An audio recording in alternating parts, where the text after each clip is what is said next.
केंद्रीय अर्थमंत्री निर्मला सीतारामन यांनी रविवारी सलग 9व्यांदा भारताचा 53.47 लाख कोटी रुपयांचे अर्थसंकल्प सादर केला। यात विकासाचा सुवर्ण मध्य साधण्यात आला आहे। शिस्त जोपासत लोकांनाही घोषणांना फाटा देण्यात आला असून आयकरात कोणताही बदल नाही। देशात 7 हाय स्पीड रेल्वे कॉरिडॉरची घोषणा करण्यात आली आहे। या बजेटमध्ये आरोग्यावर भर देण्यात आला आहे। व्यापार पुरवठा साखळीत अडथळा असतानाही विकसित भारताचे स्वप्न साकारण्यात येणार आहे।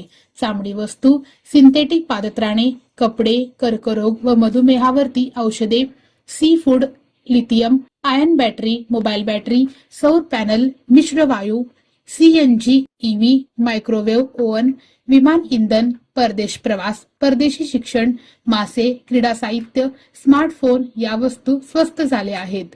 तर दारू, भंगार, सिगारेट, पान मसाला, खनिजे, PVC, flex sheet, trading, digital camera, छत्री, कॉफी, ज्येष्ठ लोकांचे डायपर्स या वस्तू महागल्या आहेत। या बजेटमुळे राज्याला 1 लाख कोटी रुपये मिळणार आहेत। केंद्रीय अर्थसंकल्पामध्ये सुधारणांवर अधिक भर देण्यात आला।